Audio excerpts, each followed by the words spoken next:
एक पॉइंट ऐकू द्या। सांगतो तुम्हासी भजारी विठ्ठला, नाही तरी गेला जन्म वाया। महाराज म्हणले मी तुम्हाला सांगतो, काय सांगतो तर तुम्ही विठ्ठलाला भजा।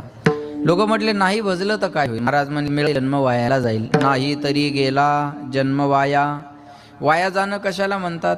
जी वस्तू ज्यासाठी आहे त्यासाठी तिचा उपयोग न होणे म्हणजे वाया जाणे। अनमोल किमतीचा नरदेह भगवंत चिंतनासाठी दिलेला आहे आणि या नरदेहातून भजन नाही झालं तर महाराज म्हणले नाही तरी गेला जन्म वाया। वेळातला वेळ काढून कीर्तनाला आलात, बरोबर आहे? ऐकताय ना तुम्ही सर्व? वेळातला वेळ काढून कीर्तनाला आलात, मग इथं येऊन जर आल्यानंतर टाळी वाजून भजन नाही केलं तर इथं येणं, बोला बोला बोला बोला, इथं येणं वाया गेलं, बरोबर आहे ना? देवाने हात दिले आपल्याला टाळी वाजवण्यासाठी, करे टाळी बोला मुखी नाम।